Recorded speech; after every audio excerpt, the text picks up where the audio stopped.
Hello, this video is on section 2.5, which is titled Using Linear Models. And there are two targets for this. The first one is to write linear equations that model real-world data, and the second is to make predictions from linear models.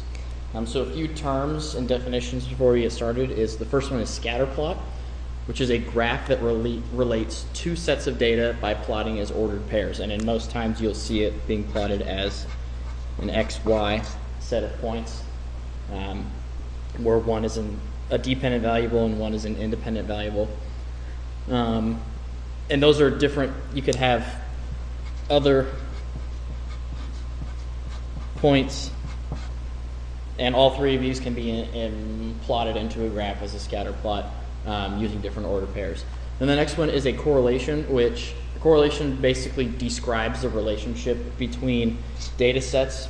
And a few different ones that I want to make sure that we go over is, the first one is if you have ordered pairs that are very close together in a line and they are descending.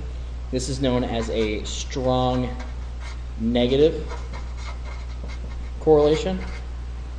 As one of the values increases, the other one is decreasing, so that's why it's negative.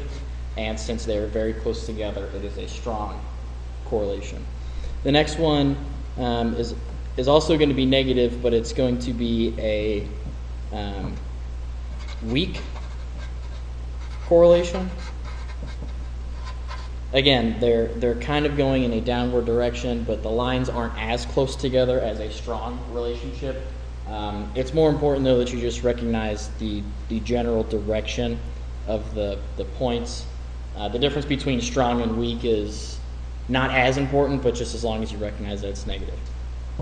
The next one is that if points are just in no set order at all, there's going to be no correlation. They're just completely random.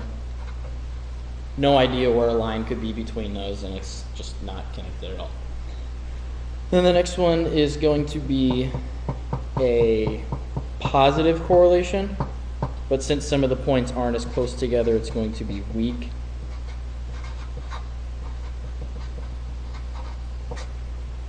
So again, it's the opposite direction as the negative, where as one of the values increases, the other one is increasing, so it's going up in this direction. But since the points aren't as close together, it's weak. Then the last one is, as you could probably guess, is strong positive.